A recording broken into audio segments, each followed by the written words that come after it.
सोडला नाही कीर्तनाला जाण्याचा, कारण की भगवंतांनी सांगितलेलं आहे, नाहम वसामि वैकुंठे योगिनां हृदयं रवो मद्भक्ता यत्र गायन्ति तत्र तिष्ठामि नारद. माझा वास आहे कीर्तनामध्ये. भगवंत परमात्मा हा हरी कीर्तनात असतोच असतो असं नारदांनी सांगून ठेवलेलं आहे. म्हणून त्या कीर्तनात जाऊन बसावं. सासू सासऱ्यांनी थोडंसं कामाचं ताण वाढवायला सुरुवात केली, जेणेकरून हिला कीर्तनात जाताच येऊ नये. मग धुतलेलीच धुनी पुन्हा धुवायला टाकायची, घासलेली भांडी पुन्हा घासायची, केर काढला असेल तर तिथे असा लगेच केर टाकायचा. असं चालू झालं सासू सासऱ्यांचं. आणि त्यातून सुद्धा एवढं सगळं करून सुद्धा सगळी कामं आटोपून कीर्तनाला जाऊन बसायच्या वेणाबाई. अगदी शेवटचा अर्धा तास का राहिलेला असे ना, तेवढा अर्धा तास जाऊन कीर्तनाला बसायच्या. कारण कीर्तनाचा अगाध महिमा, कीर्तने संतोषे जगदात्मा, सकल तीर्थ आणि परमात्मा हरी कीर्तनी वसे. आणि त्यातूनच सद्गुरूंनी सांगितलं आहे की श्रवणामध्ये स्वार्थ असायला पाहिजे. जेवढं जास्त श्रवण आपण करू तेवढं आपल्या अंतःकरणामध्ये परिवर्तन होतं आणि तो भगवंत परमात्मा आपल्यावर प्रसन्न होतो. हे सगळं तत्त्वज्ञान समर्थांनी सांगितलेलं अगदी आचरणात आणण्याचा तंतोतंत प्रयत्न वेणाबाईंचा चालू होता. सगळी कामं करावीत आणि शेवटी अर्धा तास जरी मिळाला तरी जाऊन बसावं. एक दिवस वेणाबाईंच्या स्वप्नामध्ये जगदंबा माता आली कोल्हापूरची. आणि आता हिला इच्छा निर्माण झाली की कोल्हापूरला पण जावं. आणि कीर्तन ऐकून बाहेर आल्यानंतर मिरजेमध्येच काही लोक आपापसात बोलत होते की पुढच्या महिन्यामध्ये 1 महिना समर्थांची कोल्हापूरला कीर्तने आहेत जगदंबेच्या मंदिरात. ऐकलं, काय आनंद झाला. 1 महिना श्रवणाची संधी मिळणार आहे. पण आता घरातून परवानगी काढायला पाहिजे नाही का, म्हणून घरी आल्या वेणाबाई. रात्रीची वेळ होती. सासू सासरे बसलेले होते माझघरामध्ये. खूप मर्यादा होत्या. मी मघाशी सुद्धा सांगितलं. असं पटकन गेलं आणि म्हटलं, सासूबाई माहेरी जाऊ का, असं काही नव्हतं. विचारावं लागायचं, व्यवस्थित परवानगी काढावी लागायची. वेणा गेली, मागे उभी राहिली, खाकरली थोडी. सासूबाई म्हटल्या, काय गं वेणे, काय झालं? वेणा म्हणाली, सासूबाई अहो 2-3 वेळा स्वप्नात जगदंबा आली.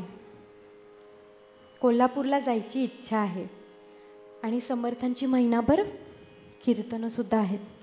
पाहिन म्हणते जगदंबेला, पाहिन म्हणते जगदंबेला, धाडावे माहेरा मजला, धाडावे माहेरा मजला, धाडावे माहेरा.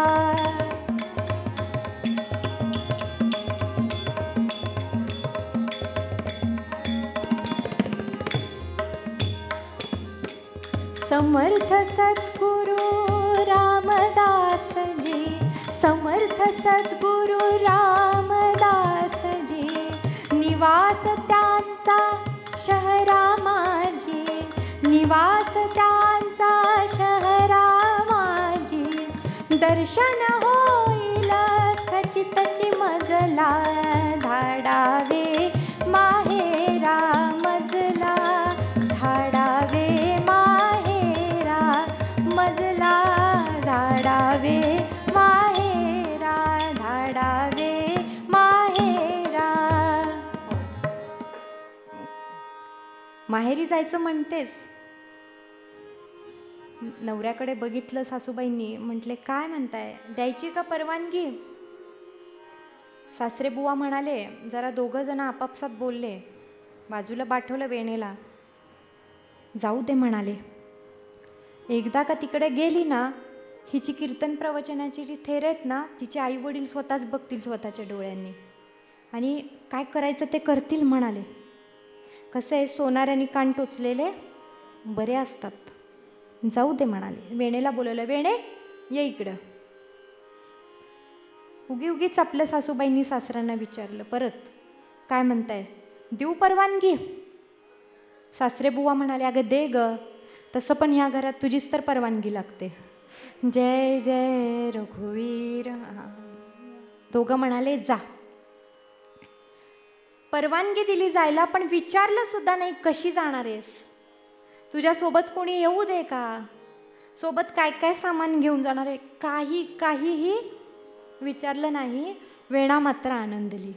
जायला मिळते ना, कसं जायचं काय जायचं काही विचार केला नाही. रात्रभर झोप सुद्धा तिला नीट लागली नाही. पहाटे लवकरच उठली, पडशी छोटीशी बांधली, 1-2 साड्या घेतल्या, थोडीशी न्याहारी घेतली. तसं मिरजेपासून कोल्हापूर खूप काही जास्त लांब नाही, चालत चालत 5-6 तासात पोचतं. त्यापेक्षा पण भरभर चालत गेलं तर कदाचित त्याच्याही आधी पोचेल. म्हणून निघाली वेणा आणि दुपारच्या वेळेला पोचली कोल्हापुरात. आईवडिलांना थोडंसं आश्चर्य वाटलं, अशीच काही न कळवता कशी काय एकटी चालली मुलगी. सांगितलं, मी परवानगी काढून आली आहे सासू सासऱ्यांची. मग म्हटले ठीक आहे. कीर्तन ऐकायला आली आहेस ना? ठीक आहे म्हणाले. विचारून आली आहेस ना सासू सासऱ्यांना? ठीक आहे. झालं. वेणा खूप आनंदली आणि त्या दिवशीपासूनच संध्याकाळपासून कीर्तनाला जायचा सुरू झाला हिचा रोजचा दिनक्रम.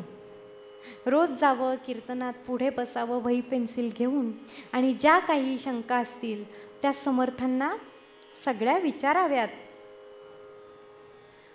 पण लोक बोलायला सुरुवात झाले, निंदा करायला सुरुवात झाली. लोकांना काही घेणं देणं नसतं, त्यांना काय तोंडात येईल ते बोलत असतात. कुछ तो लोग हो तीर्थ करू जाता म्हणती कावळा, न करिता त्याला हासता ती. फार खाय त्यासी म्हणती खादाड, पाप्याच्या कपाळी अन्न कैसे. तुका म्हणे किती राखावा लौकिक, आणि अवताराधिक त्रास देती हो. तीर्थयात्रेला निघाला तर लोक काय म्हणणार, निघाला कावळ्यासारखा पिंडाला शिवायला. बरं केली नाही तर म्हणणार, तुझ्या नशिबात नाही रे, ही पुण्ययात्रा वगैरे तुझ्या काही नशिबात नाही. छान मस्त जेवणारा असतो त्याला एखाद्याने म्हणावं ना, किती छान मस्त जेवतोस रे बाबा, तुझ्याकडे बघितलं ना जेवताना की समाधान होतो. नाही की काय खादाडच आहे नुसता, ह्याला काही दाखवून खायची सोय नाही. काही आपण खाताना आलो की लपून ठेवा बाबा लगेच, नाहीतर ह्याने फडशा पाडला म्हणून समजा. आणि जो कमी खातो त्याला म्हणणार पापी आहे, त्याच्या नशिबातच अन्न नाही आहे, त्याच्या अंगालाच लागत नाही आहे. हो. आणि तुकाराम महाराज म्हणतात, तुका म्हणे किती राखावा लौकिक, अवताराधिक त्रास देते. अहो श्रीकृष्णांना श्रीरामांना ज्यांनी सोडलं नाही तिथं आपली सामान्यांची काय कथा. समर्थांच्या कीर्तनाला जाऊन बसावं, रोज शंका कुशंका विचाराव्यात. एक दिवस काय झालं श्रोते हो, वेणाबाईंना आता सहन होईना ना, तशी बरीच सहन केली त्यांनी, कारण की समर्थांनीच सांगितलंय, मना श्रेष्ठ धारिष्ट जीवी धरावे, मना बोलणे नीच शोषित जावे, स्वये सर्वदा नम्र वाचे वदावे, मना सर्व लोकांसी रे निववावे. जय जय रघुवीर समर्थ. हो. खूप सहन केलं आहे, पण आता थोडंसं सहनशक्तीच्या पलीकडे जायला लागलेलं आहे. लोकांची निंदा ऐकवेना झालेली आहे. एक दिवस विचार केला, काय एवढं सगळं मी अध्यात्म करते, परमात्मा काय माझ्या आयुष्यामध्ये काहीच नाही आहे आता. खरं तर वेणाबाईंची निंदा करण्यामध्ये पुरुषांना बदनाम केलं जातं, पण स्त्रियासुद्धा काही पिछाडीवर नव्हत्या. जास्तीत जास्त तर स्त्रियाच निंदा करत होत्या श्रोते हो. खरं तर समजून घ्यावं, समदुःखी त्यांच्यासारख्या विधवा स्त्रिया त्यासुद्धा त्यांना वाईट वाईट बोलत होत्या. समजून घ्यावं की आपल्यासारखी विधवा आहे, कुणी नाही आहे, मायेचं नाही आहे, आधाराचं कुणी नाही आहे, कुठेतरी तिचं मन रमतंय, पण लोकांना त्याच्याशी काही घेणं देणं नाही हो. एक दिवस दुःख अनावर झालं, विचार केला की आता आपण समर्थांकडे जावं आणि आपल्या व्यवहारातलं तर दुःख आपण सद्गुरूंना कधी सांगू नये.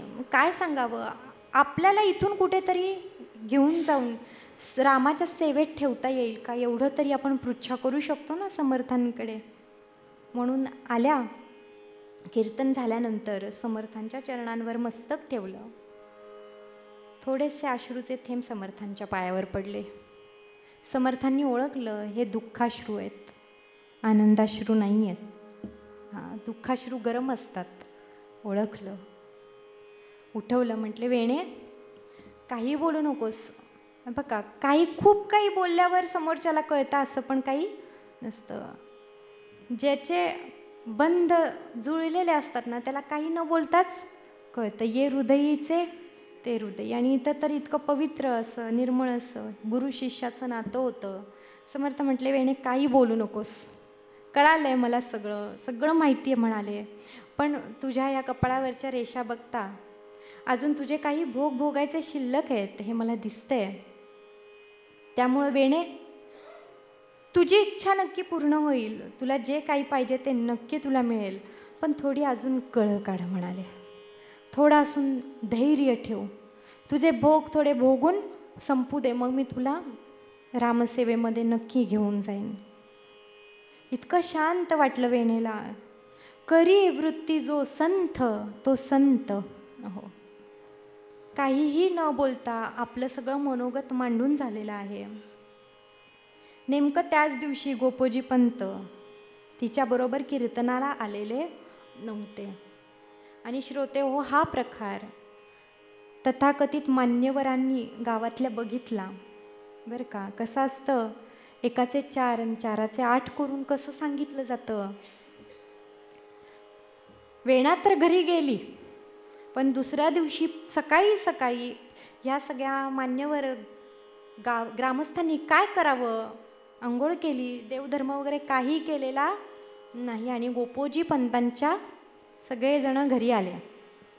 हाक मारली, गोपोजी पंत, गोपोजी पंत बाहेर या. गोपोजी पंत बाहेर आले. पूजा करत होते. आले बाहेर अंगणामध्ये थोडंसं चटई वगैरे टाकली. म्हटले बसा, 2 मिनिटात पूजा उरकून आलो. पूजा करून आले. म्हणाले, काय म्हणता. तसं काही नाही गोपोजी पंत, आओ बाकीच्या सगळ्या इकडच्या तिकडच्या गप्पा थोड्या झाल्या, कार्यालयीन कामकाजाच्या वगैरे. आणि म्हटले, अहो गोपोजी पंत आपली वेणा. हां, वेणेचं काय. नाही तसं काही समजू नका मग सांगताय कशाला. अहो आपली वेणा काल रात्री त्या महाराजांच्या पाया पडली. हो, मग ते तिचे सद्गुरू आहेत. आता तिनं सद्गुरूंना नमस्कार नाही करायचा तर कोणाला करायचा. अहो पंत हो, आम्हाला सुद्धा माहिती आहे सद्गुरूंना नमस्कार करायचा असतो, पण नमस्कार कसा करायचा असतो आणि त्या करण्याच्या पद्धतीवरनं आम्हाला कळतं बरं का, की काय आहे तो कसा नमस्कार आहे. गोपोजी पंतांचा चेहरा थोडासा उतरला. कळालं काय बोलायला आलेत, सगळं कळालं. तो पुढं होता तो एक माणूस म्हटला, तू ये ना जरा पुढे ये, आता तू सांग पुढचं. हां, असं जे खोटं काही सांगायचं असतं ना ते ताकद नसते सांगायची, इथेच लगेच परीक्षा होत असते. ये पुढे तू सांग. तो दुसरा आला. म्हटला, ओ पंत, काल रात्रीचा नमस्कार वेणेचा काही वेगळाच होता. ती त्या गोसाव्याला म्हणाली, मला इथून घेऊन निघून जा. आणि चक्क तो म्हणाला की मी तुला पळवून घेऊन जातो. आता ह्या सगळ्यांनी सांगायला सुरुवात केली, हे बघा पंत, तुम्ही आमचे, आम्ही तुमचे, वेणासुद्धा आमची, आम्हाला तुमची काळजी आहे बरं का, म्हणून तुम्हाला सगळं सांगायला आलो. जर का उद्या काही झालं तर मात्र आम्हाला म्हणू नका, तुम्हाला माहीत असून आम्हाला का सांगितलं नाही. आणि सगळे निघून गेले. कुटाळ सांगती पित्यास, कन्या तुमची पळवायास, गोसाव्याच्या एकांतास काल आम्ही ऐकिले.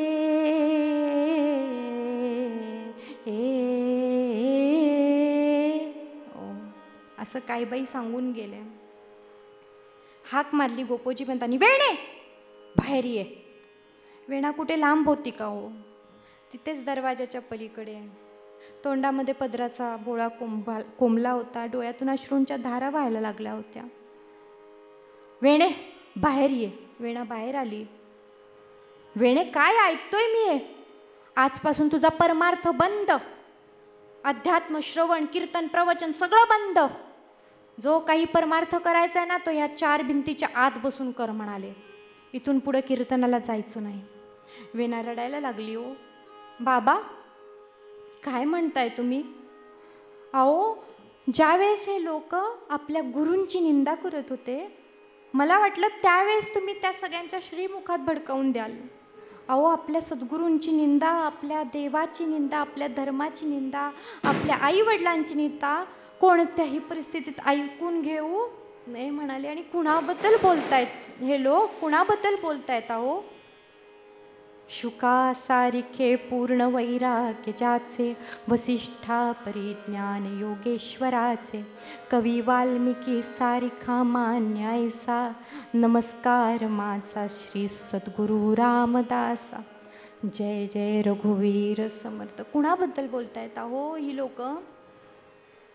ज्या समर्थांनी कितीतरी रामाची मंदिरं बांधली, हनुमंताची मंदिरं बांधली, ज्यांनी 11व्या वर्षी लग्नाच्या बोहल्यावरून पळ काढला आपल्या उद्धारासाठी, तुमच्या आमच्यासाठी, त्या समर्थांबद्दल, अक्षरशः छत्रपती शिवरायांनी ज्यांचा अनुग्रह घेतला त्या समर्थांबद्दल हे लोक बोलतात. आणि आपण त्यांची निंदा कशी ऐकून घेतली म्हणाले.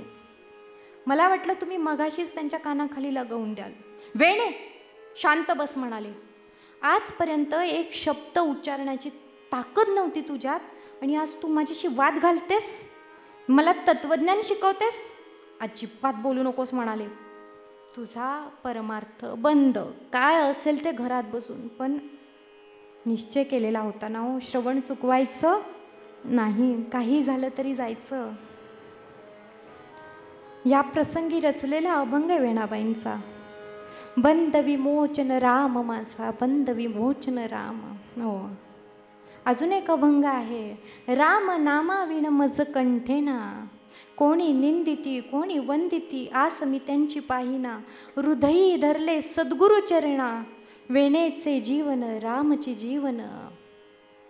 आता होणार ते सुखे होय ना, राम नामाविण मज कंठेना. काही झालं तरी मी जाणार आहे, ठरवलं. कारण की देव जोडे तो करावा अधर्म, अंतरे ते कर्म नाचरावे.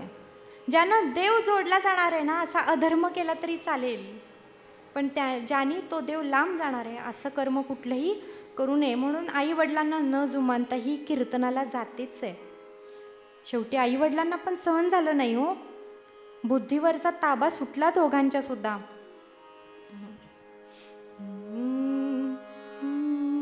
माय बाप समजाविती, म्हणती वेणा फार हट्टी, विष देऊनी शेवटी प्राण धाटते. हो, कसं दिलं माहीत नाही आहे, कुठे अशी नोंद नाही आहे, पण स्वतःच्या पोटच्या पोरीला विष द्यायचा प्रयत्न केला. एक दिवस विष दिलं पोरीला. वेणेला कसं तरी व्हायला लागलं, काही सुचेना, थोडीशी चक्कर यायला लागली, गळा आवळल्यासारखा व्हायला लागला. म्हणून आई वडिलांना म्हटली, बाबा आई जरा आत जाते खोलीमध्ये, झोपते थोड्या वेळ. गेली आतमध्ये. ही आत ज्या क्षणी गेली, आईवडिलांनी बाहेरून दाराला कडी लावली, कुलूप लावलं. श्वास कोंडायला लागला, घशाला कोरड पडायला लागली, पायापासून सगळ्या नाड्या तुटायला सुरुवात झाली. म्हटली घशाला कोरड एवढी का पडते, म्हणून पाणी प्यावं म्हणून माठ ठेवलेला खोलीत. त्या खोलीत माठ बघितला पण त्याच्यात पाणीच नव्हतं. सगळा डाव लक्षात आला हो. हो अहो, पिता जरी विटे विटो, न जननी कुपुत्री विटे. हो, एखाद्या वेळी वडील वैतागतील, आपला मुलगा मुलगी चांगले नाही आहेत, चांगल्या गुणांचे नाही आहेत, वडील वैतागतील, पण आईनं सुद्धा असं करावं, पोटच्या पोरीला विष द्यावं. सगळा प्रकार कळून चुकला वेणेला. मनामध्ये इतकं दुःख व्हायला लागलं. पाणी नाही आहे, सगळ्या शरीरातले प्राण निघून जायला लागलेले आहेत. समर्थांची आठवण काढली. म्हटली समर्था सद्गुरुनाथा काय आहे हे, माझ्या नशिबी हे कसलं मरण आले म्हटलं. तुझे कारणी देह माझा पडावा असं असताना इतका जो परमार्थ केला, इतकं श्रवण केलं, त्याचं मला हे फळ असं मरण यावं.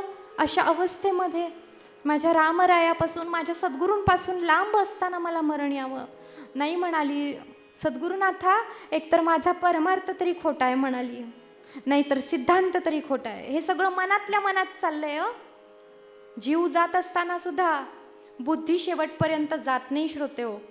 बुद्धी ही तिचं काम करतच राहते. हात जोडून नमस्कार करावा सद्गुरूंच्या दिशेने, तर हात जोडण्याचे सुद्धा शरीरामध्ये त्राण नाही आहेत.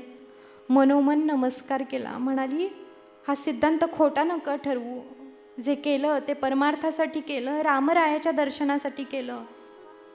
तुमच्या भक्तांची यादी खूप मोठी आहे, त्याच्यात कुठेतरी माझा हा नमस्कार स्वीकारा म्हणाली. उदंड भक्त तुम्हासी आम्हासी कोण पुसतो, दर्शन हे घेण्यासाठी बुद्धी दे रघुनायका. मनोमन प्रार्थना केली श्रोते हो. धावत ये गुरो आता, धावत ये गुरो आता, धावत ये गुरो.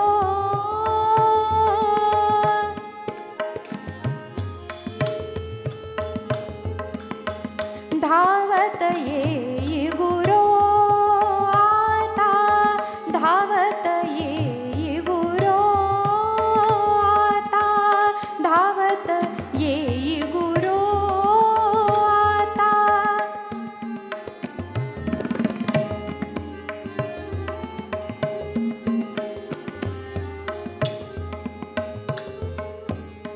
वेणाईचा शेवटचा हा, वेणाईचा शेवटचा हा, दर्शन काम पुरो आता, धावत ये गुरो आता, धावत ये, धावत ये, धावत ये गुरो.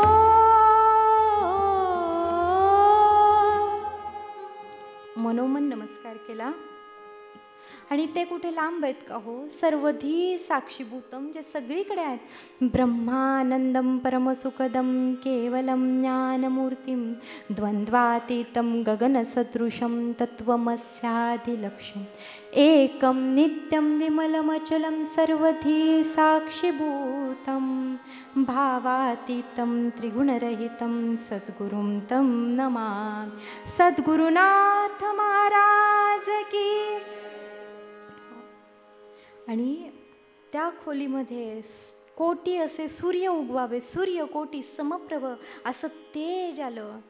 आणि त्या वेणेची इच्छा होती म्हणून रामरायांच्या रूपात सद्गुरू समर्थ रामदास स्वामी तिथे अवतरले श्रोते हो. हो, तर राम आणि दास, राम काय आणि दास काय दोन्ही पहुडले नामी, अशी ती अवस्था. आणि रामरूपी सद्गुरुनाथ तिथे आले. अहो, नुसता डोक्यावर हात ठेवला आणि सगळा विषाचा प्रभाव संपून गेला. भगवान शंकरांनी विष प्राशन केलं की नाही हो, त्यांच्यात तेवढी ती सामर्थ्य आहे. श्रीकृष्ण परमात्मा कालिया नागावर नाचले. इथे तर काय आहे, छोटंसं विष, त्याचा परिणाम किती राहणार सद्गुरूंच्या कृपेपुढे. सगळा विषाचा अंमल नाहीसा झाला आणि आधीपेक्षा दुप्पट ताकद वेणेमध्ये आली. आता बोलायला लागली, समर्थांशी चर्चा करायला लागली, बाहेर आवाज यायला लागला. सगळ्यांना काय वाटलं, सगळ्यांनी बाहेर तोपर्यंत सगळी अंतयात्रेची तयारीच केलेली होती. अगदी दरबाची जुडी, चटाची पेंडी सगळं आणून ठेवलेलं होतं. हां, पण आवाज येतोय. आधी सगळ्यांना वाटलं की वेणा विषाच्या अंमलाखाली काहीतरी बरळतीये, पण नंतर लक्षात आलं की आतून अजून कोणता तरी आवाज येतोय. खोलीचं दार उघडलं, कुलूप काढलं. सगळ्यांना ते समर्थांचं भव्य दिव्य असं दर्शन झालं. बघा, एक कुळी कन्या पुत्र होती जे सात्विक. जरी अशी कन्या पुत्र आपल्या कुळामध्ये जन्मले ना, तर त्याच्या एकट्याचं नाही सार्थक होत, त्याच्याबरोबरच्या सगळ्याच व्यक्तींचं सार्थक होतं. समर्थांचं त्या रामरूपातलं दर्शन सगळ्यांनाच झालं. आणि आई वडिलांना सुद्धा त्यांची चूक लक्षात आली की आपण चुकलो. समर्थांच्या पाया पडले दोघं, जाऊन म्हटले की महाराज माफ करा, चुकलं म्हणाले, तुमच्यामुळे आज आमची वेणा आम्हाला परत मिळाली आहे. समर्थ म्हटले शब्द माघारी घ्या, शब्द माघारी घ्या म्हणाले. आता तुमची वेणा मेली आहे, तुम्ही तिला विष देऊन मारले. विष देऊन मारियले, विष देऊन मारियले, मेली आता नव्हे ती तुमची वेणा. झाली श्रीरामाची, झाली श्रीरामाची, राहील त्याच्या पदी करील सेवा. राम राम हरे हरे रामा, रामा राम राम सीतापते रामा, राम राम रघुत्तमा रामा, रामा. आता ती तुमची नाही, मी हिला घेऊन चाललो म्हणाले. आता अडवायला कुणीही तयार नव्हतं, धजत नव्हतं, कुणाच्यात तेवढं सामर्थ्य नव्हतं. समर्थांनी वेणेला घेतलं, साफळच्या मठामध्ये आणून ठेवलं वेणेला. तिला छान शिकवलं, कीर्तनाला तयार केलं, तिला कीर्तन करायला शिकवलं. हो, वेणाबाईंनी अनेक ग्रंथ लिहिले. 1627च्या काळामध्ये त्यांचा जन्म कोल्हापूरला, आणि सज्जनगडावर त्यांची समाधी आहे. 1700च्या आसपास सज्जनगडावर समाधी घेतलेली आहे वेणाबाईंनी. उपदेश रहस्य, कौल, पंचीकरण, रामगुहक संवाद म्हणजेच नावेचे श्लोक, सिंहासन, असे अनेक, सीता स्वयंवर अशी आख्यानं लिहिली आहेत. मोठेच्या मोठे ग्रंथ लिहिलेत वेणाबाईंनी. बघा, एवढीशी ती मुलगी 10-11 वर्षाची, पण तिनं केवढी पात्रता तयार केली. फक्त सद्गुरूंच्या कृपेने हे सगळं शक्य झालं, आणि स्वतःची तळमळ, सद्गुरूंच्या ठिकाणी असलेली तिची निष्ठा, रामरायावरची श्रद्धा, या सगळ्यामुळं हे झालं, घडलं. चाफळला असताना अधूनमधून गडावर यायच्या वेणाबाई समर्थांच्या दर्शनासाठी. सतत आल्या ना गडावर की समर्थांना म्हणायच्या, महाराज आता मला माहेरी पाठवा. समर्थांना माहिती होतं कोणतं माहेर म्हणतायत वेणाबाई. वेण थांब, अजून वेळ नाही आलेली, थांब. हां, एकदा पुन्हा आल्या, म्हटल्या महाराज माहेरी जायचंय. समर्थ म्हणाले ये. नैवेद्य दाखवला रामाला, तोच नैवेद्य वेणेला खायला दिला. म्हणाले आता कीर्तन कर म्हणाले. कीर्तनाला अभंग घेतला वेणाबाईंनी. बंद विमोचन राम माझा, बंद विमोचन राम, सकलही मुनी जन गाती जे आसी, एकच तो विश्राम. बंद विमोचन राम माझा, बंद विमोचन राम. सीता स्वयंवर हे आख्यान लावलं, आख्यान झालं, भैरवी झाली, आणि समर्थांच्या चरणावर मस्तक ठेवलं. श्रोते हो, ते पुन्हा मस्तक वरती उचललं नाही.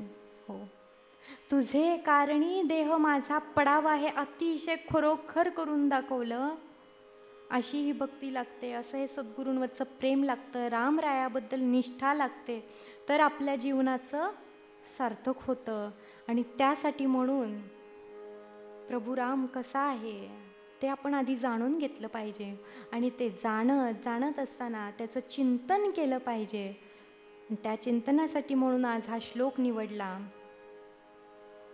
घनश्याम हा राम लावण्य रूपी, महाधीर गंभीर पूर्ण प्रतापी, करी संकटी सेवकाचा कुडावा, प्रभाते मनी राम चिंतित जावा. हो, खूप सुंदर सुंदर कीर्तन इथे चालू आहेत. रेशीमताई, संजोतताई, उद्या आणि परवा तर तुम्हाला पर्वणीच आहे. त्यामध्ये मी माझी अल्पमती बुद्धी वापरून जे काही असेल ते तोडक्या मोडक्या शब्दामध्ये माझी सेवा सादर करण्याचा प्रयत्न केला आहे. श्रोते हो, जर काही चुकीचे शब्द तोंडून गेले असतील तर मायबापाच्या अंतःकरणाने माफ करा. जे काही आवडलं असेल ते आपण सर्वच जण इथून घेऊन जाऊयात आणि त्याप्रमाणे आचरण करण्याचा प्रयत्न करूयात.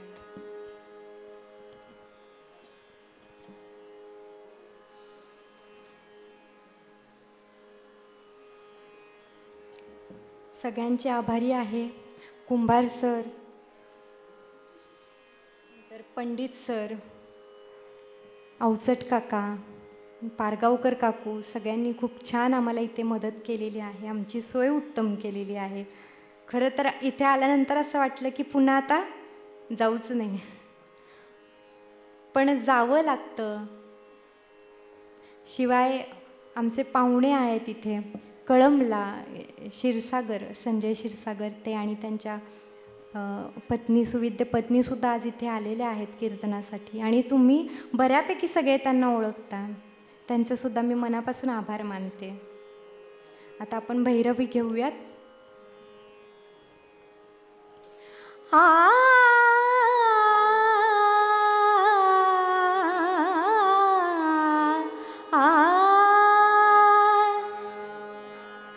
घनश्याम हा राम लावण्य रूपी, घनश्याम राम लावण्य रूपी,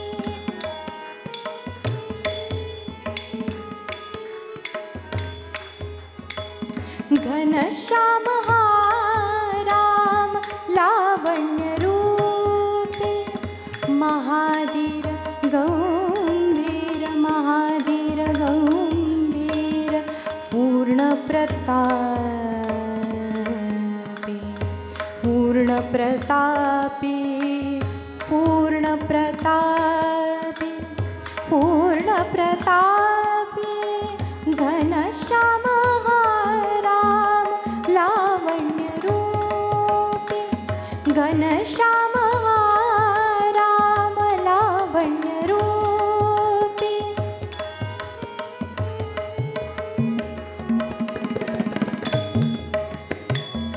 करी संकटी सेवकाचा कुडावा, करी संकटी सेवकाचा कुडावा, प्रभाते मनी राम राम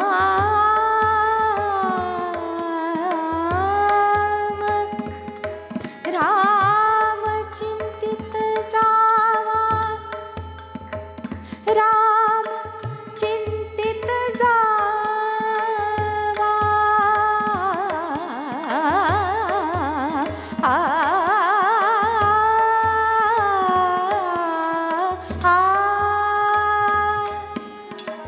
प्रभाते मनी राम चिंतित जावा, चिंतित जावा, राम चिंतित जावा, राम चिंतित जावा, राम चिंतित जावा, घनश्याम हा राम लावण्य रूपी, घनश्याम हा राम, हा राम, हा राम.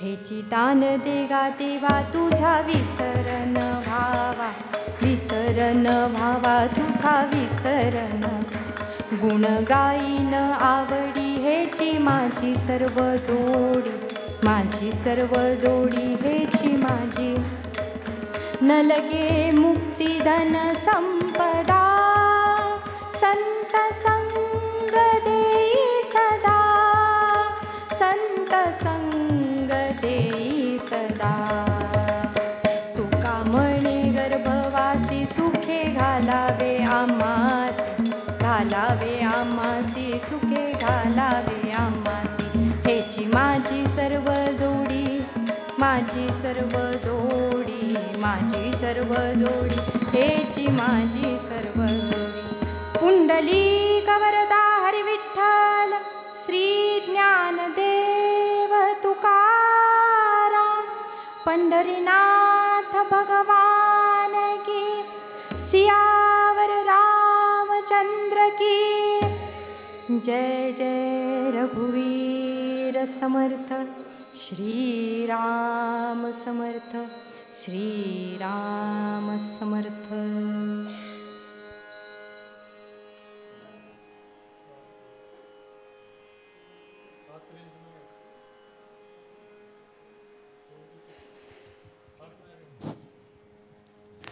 उत्कट साधुनी शीळा सेतू बांधोनी लिंग देह लंका पुरविध्वंसोनी कामक्रोधादिक राक्षस मर्दोनी देह अहम भाव रावण निपटोनी जय देव जय निजबुध रामा परमार्थे आरती सद्भावे आरती परिपूर्ण कामा जय देव प्रथम सीता शुद्धी हनुमंत गेला लंका दहन करोनी अखया मारीला जंबुमाळी भुवनीत राहटीला आनंदाची गुढी घेऊन या आला जय देव जय निजबुध रामा परमार्थे आरती सद्भावे आरती परिपूर्ण कामा जय देव निजबळे न्यशक्ती सोडविली सीता म्हणून येणे झाले अयोध्ये रघुनाथा आनंदे ओसंडे वैराग्य भरता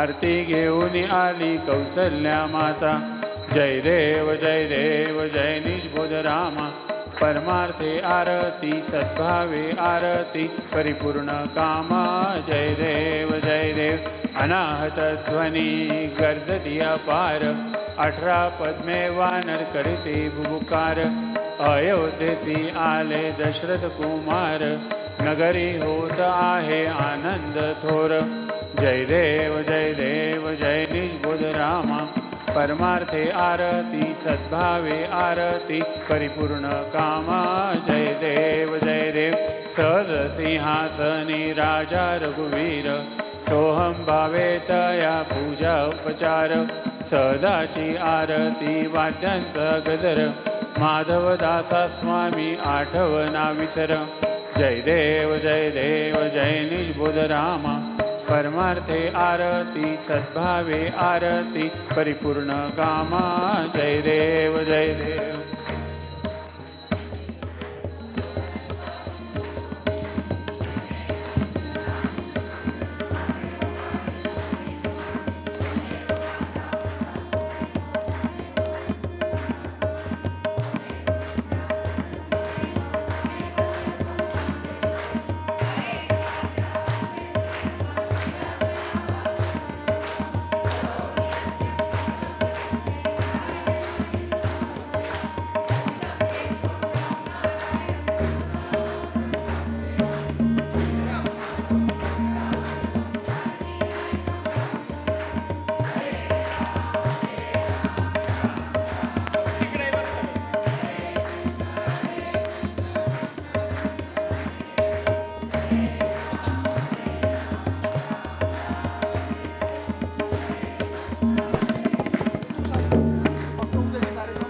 आपल्या या कीर्तनासाठी खास साताऱ्यावरून जे आलेले आहेत ते गायत्रीताईंचे वडील हबप गणेश बोधे जे इंजिनिअरिंग कॉलेजमध्ये प्राध्यापक आहेत, तसेच त्यांच्या आई सौभाग्यवती शारदा बोधे या योगशिक्षिका आहेत. यांचे ब्राह्मण संघ नारायणगावकडून मी आभार मानते. धन्यवाद.